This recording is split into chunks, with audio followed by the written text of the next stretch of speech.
Hola, vamos a continuar con este módulo de alteraciones neuropsiquiátricas. Y bueno, la propia psicología y neuropsicología de estas alteraciones. Ya revisamos neurotransmisores, el trastorno de ansiedad generalizada, la depresión mayor y ahora vamos a abordar la esquizofrenia.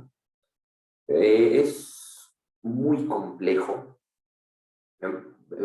por cualquier definición, en cualquier área de estudio para la cual traten de abordarse el término de esquizofrenia, es una complejidad para su explicación y para su abordaje.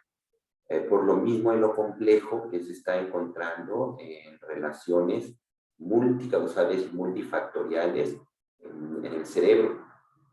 Y es un trastorno mental grave con el cual las personas interpretan la realidad de manera anormal. Y bueno, la esquizofrenia puede provocar una combinación de alucinaciones, delirios y trastornos graves en el pensamiento y el comportamiento, que afecta el funcionamiento del diario y puede ser incapacitante. Esa sería la definición de la esquizofrenia.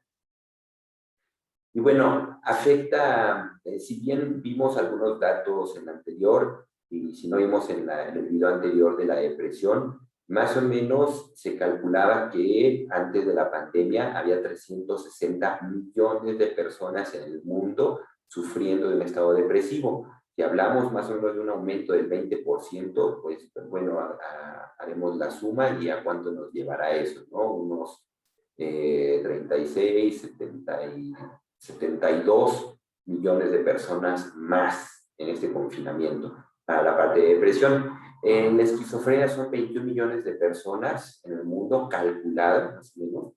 Y bueno, es una distorsión del pensamiento, de las percepciones, las emociones, el lenguaje, la conciencia de sí mismo y la conducta. Es de verdad muy amplio el espectro que se afecta de la vida de una persona cuando hay esquizofrenia.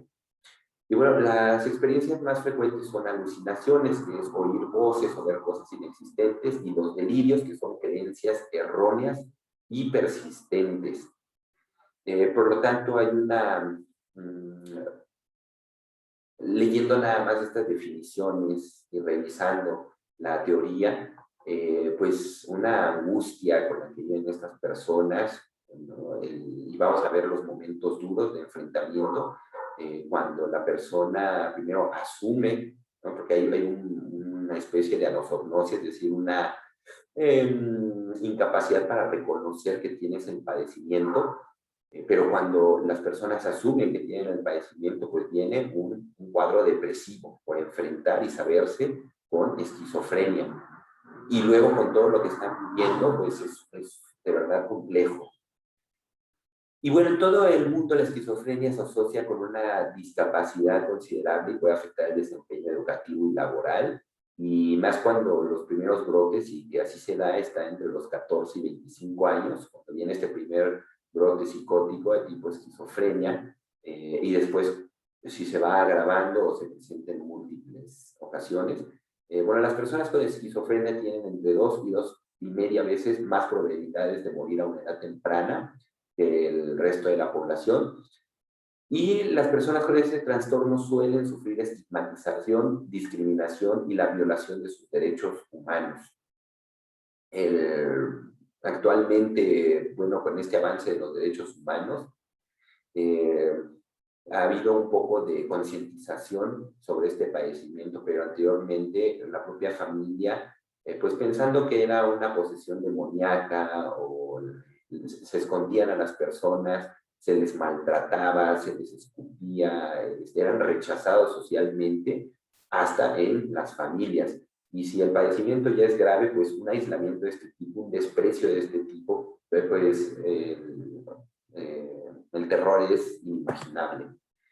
Bueno, las personas que padecen esquizofrenia, en el mundo estábamos viendo que son aproximadamente 20 millones de personas, y aquí, a diferencia de la depresión, es más presente en hombres, 12 millones, y 9 millones en mujeres.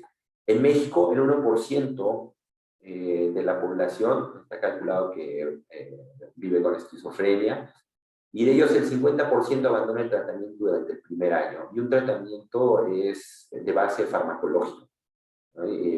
Hay tratamientos, ya vemos, algún tipo de ocupacionales, son unas pinturas de verdad extraordinarias las que hacen las personas cuando se les da un buen canal para la expresión. Y bueno, es farmacológico, pero también ocupacional, también psicológico. Y el primer brote psicótico suele presentarse en ambos sexos entre los 15 y los 25 años. Así es que hablamos de un periodo de adolescencia y de juventud o adultez temprana, cuando se da este primer brote. Pero así se puede presentar hasta los 46 años. Bueno, las regiones y tejidos del cerebro que presentan alteraciones en los pacientes con esquizofrenia y que vamos a detallar más adelante es la sustancia negra. ¿Se acuerdan en el video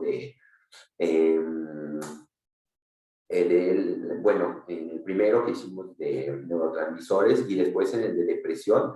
La sustancia negra es una zona del cerebro que contiene las neuronas que producen el neurotransmisor llamado dopamina. Y bueno, el área tegmental ventral, la amígdala que regula las emociones básicas, el hipocampo involucrado en la memoria y aprendizaje, el tálamo, que es la integración de la información que no nos llega a través de los sentidos, con la excepción del olfato, nos llega, perdón, a través del sentido, los sentidos, y la dopamina en la sinapsis neuronal. ¿Qué es lo que pasa con la dopamina? Cuando aumenta, dispara las alucinaciones, ¿no? Que es escuchar voces o ver cosas que no existen, o los delirios, es sentirse perseguido, que es algo muy característico en las personas con esquizofrenia. Entonces, no nada más la disminución en los neurotransmisores es riesgosa, sino también el aumento de neurotransmisores en nuestro cerebro puede originar este tipo de alteraciones. Y vamos a ver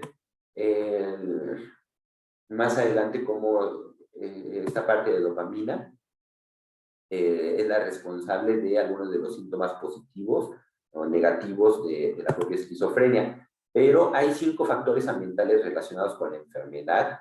La cannabis, como tal, el uso de marihuana, pueden originar un brote de este tipo, y más cuando los adolescentes está el cerebro en formación, todavía hasta los 21 años, pero se ha encontrado mucho el detonante de la marihuana en relación con la esquizofrenia.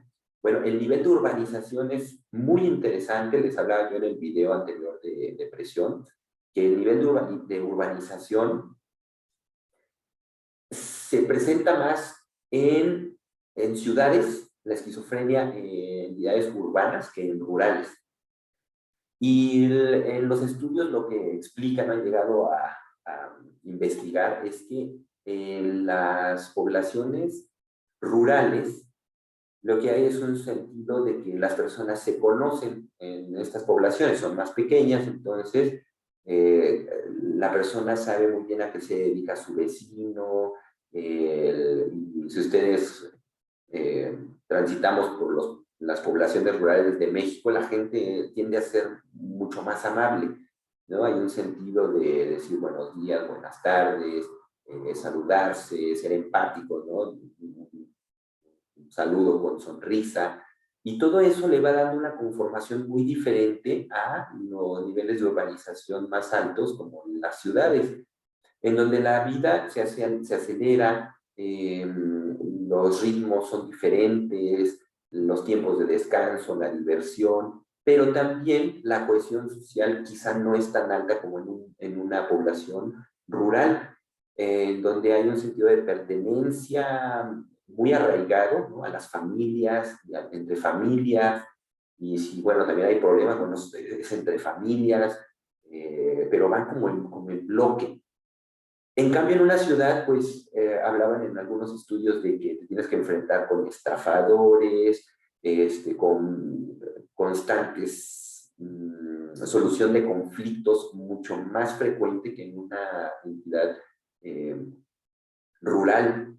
Te encuentras encuentras también con problemas, vamos, se complejiza todo en la ciudad y eso repercute en la parte mental. Y bueno, han encontrado esa variación en la esquizofrenia, que el nivel de urbanización pega muy fuerte, ¿no? La pertenencia a una minoría también, esto, qué bueno que ya de verdad los derechos humanos y también, más que los derechos humanos, la conciencia de la población por ya respetar a las minorías, a estas clases que la propia sociedad en algún momento por desconocimiento se encargó de segmentar, es durísimo. O sea, puede llevarte a estados de ansiedad, de depresión o hasta de esquizofrenia, que ya sería brincarte la línea de la neurosis a la de psicosis, por pertenecer a una minoría. En este caso, minorías pues raciales, sexuales, religiosas. Entonces, mucho respeto, que es lo que a mí me interesa transmitir en las clases, mucho respeto a todas las condiciones de vida, porque no sabemos cómo en bloque, socialmente, podemos generar estas condiciones mentales en determinadas personas que se sienten segmentadas por no ser como la generalidad espera. Bueno, un trauma precoz aquí puede ser también un abuso o un trauma también de un golpe como tal, es decir, en periodos de infancia. Y daños neurológicos prenatales o de los primeros meses de vida. Y aquí pueden ser infecciones, uso de medicamentos que alteraron en la parte prenatal antes del nacimiento, se usaron, o hubo infecciones virales. Aquí hay una mezcla, ¿no?, de posibilidades. Y les hablaba de los síntomas positivos y negativos que no tienen que ver con que sean buenos o malos. En psiquiatría y en psicología van a escuchar los síntomas positivos, como el concepto de positivo que lo marqué en la lámina, en este color amarillo, que se utiliza para hacer referencia a algo que no estaba presente. Por ejemplo, una persona, un niño, cursa toda su etapa de infancia, llega a la adolescencia y a los 16 años se le presenta un brote psicótico de tipo esquizofrenia. Bueno, ese es un síntoma positivo. Algo que no presentaba, ahora lo está presentando. ¿Y de qué tipo son? Delirios, ¿no? Son creencias falsas. Algo que tú asumes que es verdadero, aunque no es así. Alucinaciones, que son errores sensoriales, el paciente o la persona oye voces o ve imágenes y que existe un estímulo real. Y aquí las alucinaciones pueden ser y corresponden a tantos sentidos que tengamos. Entonces, pueden ser olfativas, gustativas, del tacto, la vista, el oído, propioceptivas, todos los sentidos que ustedes conozcan, pueden haber alucinaciones. Y también desorganización de la conducta, que se puede encontrar tanto en el pensamiento como en la conducta. La desorganización del pensamiento se detecta por una forma de hablar poco comprensible, pero vean lo delicado, de verdad, que es este padecimiento. Hay una relación entre nuestro lenguaje, lo que expresamos verbalmente, o bueno, quien no tiene la capacidad verbal, pero sí con señas, ¿no? Hay otra forma de comunicación, pero cuando se empieza a desestructurar el lenguaje, se empieza a desestructurar también la conducta, porque hay una relación entre la parte psicológica y motora, es decir, mental y motora. Entonces, en la construcción del propio lenguaje se va viendo alterado por el pensamiento, y el pensamiento sabemos que norma la conducta. Entonces, la conducta puede llevarte por ese desorden de pensamiento a estados agresivos. Cuando ya están muy irritables, se puede dar esta esquizofrenia con rasgos agresivos, pero lo más sorprendente es que una desestructuración del lenguaje pega en la conducta, pero también en lo motriz, y hay personas que quedan en estado catatónico, es decir, paralizadas por años. O sea, los tienen que mover de plano y decir, camina, muévete. Atendí un caso, cómo se fue agravando, ¿no? Esta persona es el único caso que yo he podido tener en contacto de esquizofrenia. Y bueno, ahí era genética, era por herencia, y la persona la presenta igual en esta etapa, muy joven, entre 20 y 25 años, llega a los 39 años y bueno, era una situación en donde ya no hay, está como en un aislamiento, o sea, hablas, hay una lentitud en el pensamiento, respondía más o menos coherentemente hasta los 30, 40 segundos de que tú le hacías una pregunta, pero esta persona estaba cursando ya con una alteración en el lenguaje, pero también con estados catatónicos. Se quedaba inmóvil durante horas y horas y horas. De verdad es sorprendente la experiencia inicial con alguien con esquizofrenia, porque te vas dando cuenta la relación de la mente con el cuerpo. O sea, no es que nada más se desestructure tu pensamiento, si se desestructura tu pensamiento, es increíble, o bueno, es creíble, ahora por los mecanismos que hemos estado revisando, cómo el cuerpo también pierde esa movilidad porque se desestructura, pues no hay intención, no hay un motivo para nada, para hacer algo. Bueno, los síntomas negativos, el término negativo define la pérdida de una capacidad o característica previamente adquirida, ¿no? En este caso, las personas empiezan con una angustia terrible porque dejan o pierden la capacidad de sentir o de experimentar emociones y te quedas en un estado plano emocional. Nada te hace, nada te hace sentir la vida. Entonces, emocionalmente es, ves algo y te genera una emoción, escuchas algo y te genera una emoción, sientes algo, te genera una emoción, pero todo se va registrando de esa manera en tu almacén con una emoción. Cierto color te gusta porque te genera algo, te gustó por algo. Hablas de una manera porque te gusta esa prosodia. Pero en este caso, las personas, les digo, cuando no se dan cuenta del padecimiento, de que tienen el padecimiento, es decir, hay una anosognosia, una incapacidad para detectar el propio padecimiento, para asumirlo. Cuando se dan cuenta de esto, y que dejan de experimentar emociones, pues se junta con depresión y con ansiedad. Es un trastorno muy complejo. Hay una pérdida de la motivación, por lo que veíamos, o sea, nuestras vías de la motivación, dopamina, serotonina, noradrenalina, se empiezan a ver afectadas. Entonces a la persona es, pues, vamos, igual que en la depresión, no, échale ganas, motívate, ama la vida. Si químicamente no hay esa conexión, no hay esa conexión, o sea, está el cable, están las neuronas, pero los neurotransmisores, que son los encargados de enviar la información, si no la llevan a esas partes motivacionales que cursan desde vimos la vía nigroestriada hasta la parte prefrontal y frontal, pues no va a haber manera de mover. Es como tratar de motivar a una roca. Usted va a escuchar la roca, pero no se va a mover, no se va a motivar. Pues haga de cuenta que un cerebro con esta alteración, la motivación se pierde, hay dificultades para disfrutar de las cosas y hay una disminución de la expresión verbal. Y ya vemos por qué, ¿no? Se va perdiendo, se va alterando el lenguaje interno, por lo tanto el externo pues se altera y la conducta se altera, la emoción se altera, el movimiento físico se altera. Los síntomas afectivos, pues lo primero que les decía es un estado de depresión, primero porque la neuroquímica está alterada, pero después es este enfrentamiento de la persona de decir, pues me estoy volviendo loco, ¿no? Que es una de las cosas que también se viven en la ansiedad, no tanto en la depresión, pero sí en la esquizofrenia, pero ahora en la esquizofrenia mezclada con ansiedad y ahora con depresión, pues se complejiza mucho. Se ha encontrado más de un centenar de síntomas asociados a la esquizofrenia. No es nada más lo que estamos viendo, sino es múltiple el espectro de afectación en la vida de la persona.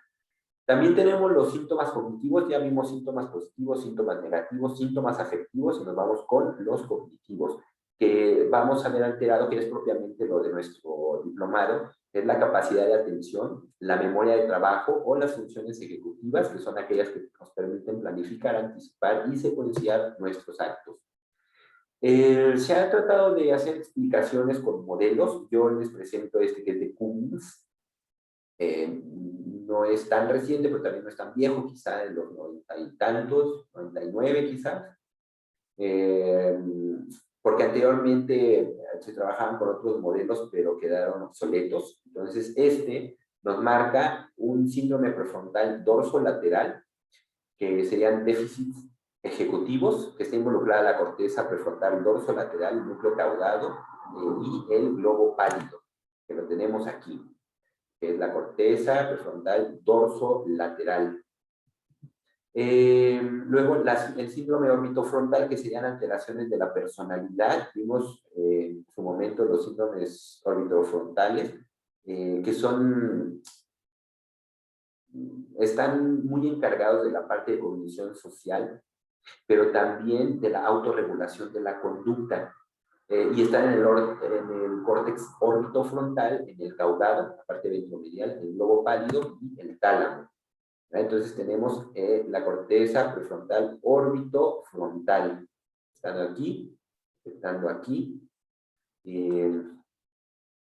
Y el síndrome cingulado anterior, que ya lo veremos, yo creo que en tiempo real, se presenta tanto en el TOC como en la esquizofrenia como en el autismo, ¿no? El síndrome de cingulado anterior, que sería una capacidad o incapacidad, en este caso para inhibir, está en el córtex cingulado anterior, estaría en esta parte, córtex cingulado anterior, el núcleo accumbens, el globo pálido y el tálamo también.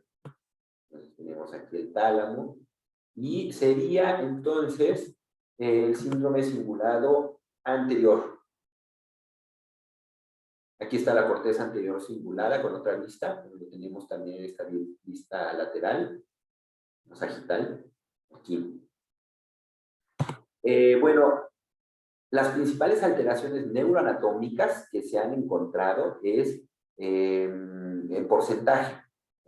Investigan, hacen estudio con personas y pueden ver que el septo, el pelúcido, ¿no? Está aquí, en este punto, aparte de septum pellucidum, el 1 y el 2, es decir, son simétricas, pero hay alteración, aquí no nos dicen si es incrementado o decremento, ¿no? del tamaño comparado con una población que no tiene esquizofrenia. Entonces hay una alteración anatómica, sea por crecimiento o también por reducción, en el 92% de los casos. Este es, creo que el más alto. Cuando hay una alteración aquí, es muy alto el porcentaje de las personas con esquizofrenia frente a las que no la presentan, de tener una diferencia significativa en esta parte, ¿no? Un volumen cerebral general en mujeres, el 22% alterado. El tamaño del tercer ventrículo, aquí sí sé que es un ensanchamiento. Vamos a ver la parte ventricular, ¿no? El tercer ventrículo estaría más ensanchado, al igual que los ventrículos laterales. Se ven en las resonancias como mucho más anchos, más grandes los ventrículos en personas con esquizofrenia.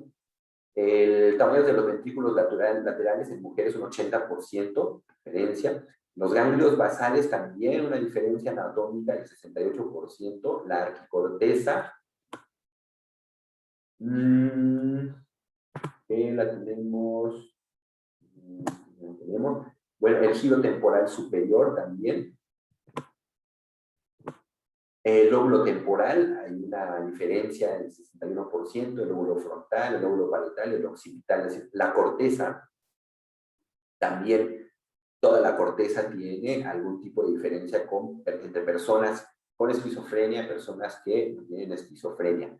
El tálamo también tiene una diferencia, una alteración en un 42%, el cerebelo un 31%, el complejo amígdalo hipocampal en un 74% y el giro parahipocampal y los núcleos estriados. Entonces, todos los lóbulos, el tálamo, en esta parte que forma parte del sistema límbico, y claro, tiene que ver como cursa con la parte cognitiva, pero también la emocional. Entonces todo el lóbulo límbico, el sistema límbico va a estar alterado, la amígdala, el hipocampo va a tener una formación diferente desde la estructura, no se diga ya en la funcionalidad en personas con esquizofrenia. Y la parte también más externa, es decir, la corteza, el cerebelo, o sea, todo, casi en todo han encontrado una diferencia neuroanatómica.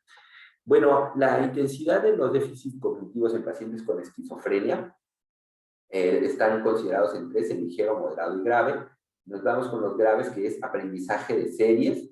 En funciones ejecutivas también hay una alteración en esa capacidad de planear, de dividir, de monitorear, La vigilancia también está muy alterada, la velocidad motora, ya lo vimos, y la fluencia verbal, es la capacidad con la que yo construyo mi propio lenguaje, porque estoy accediendo a los almacenes, las palabras, para elaborar el propio lenguaje. Entonces está muy alterado.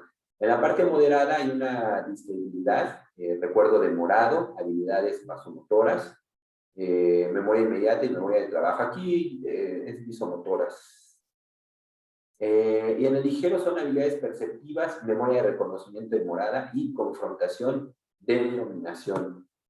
Bueno, las habilidades sociales también están alteradas, y este es uno de los elementos quizá más finos de nuestra neuropsicología, que es la habilidad social, la teoría de la mente, donde la máxima expresión de las carencias cognitivas, en especial las funciones de mayor, es la incapacidad del sujeto en las relaciones sociales. Por eso es complicado que las personas tengan un trabajo cuando hay esquizofrenia, por esta sensación de aislamiento, y que se van perdiendo muchas de las habilidades neuropsicológicas o funciones neuropsicológicas.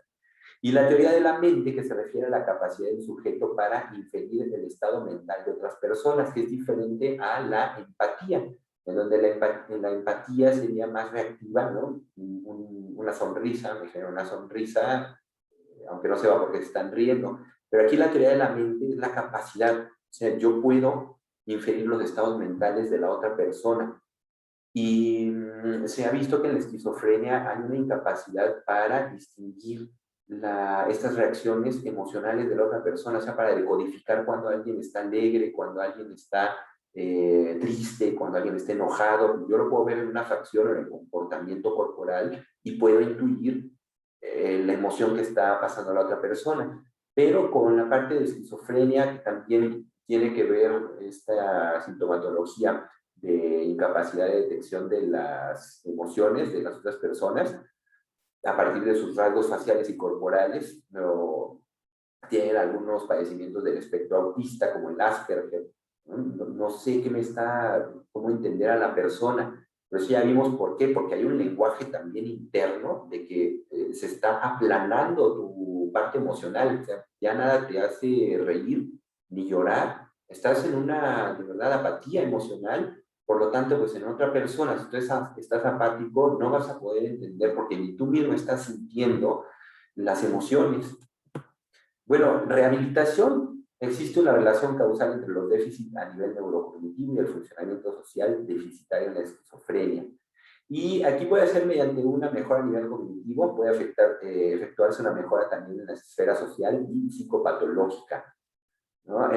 Entrenamientos, a lo mejor, no sé si el cognitivo conductual o psicoterapia breve, no sé, la verdad es que el abordaje como tal de salud mental, cómo hacerlo a una persona con esquizofrenia. Yo recuerdo que en la licenciatura tuve un profesor que estuvo en Inglaterra, y él nos decía que había programas allá en el que la persona, el terapeuta, se responsabilizaba las 24 horas del día de alguien con esquizofrenia.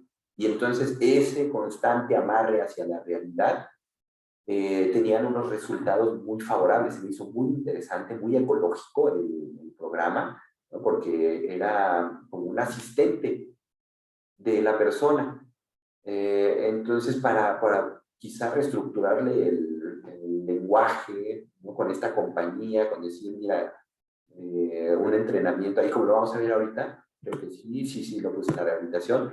Actualmente, bueno, tenemos estos aparatos electrónicos que te pueden ir guiando, ¿no? Con instrucciones. Bueno, pues es como si una mente alterna, que sería el terapeuta, estuviera constantemente sobre la persona para reprogramarla. Decía que los resultados eran muy buenos.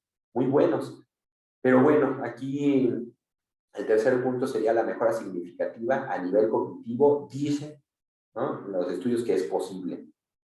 Y qué bueno, pero es un trabajo también muy especializado, y en el cual yo pienso que se tendría que capacitar a la familia, porque es quien está 24 horas con su paciente, con su familiar.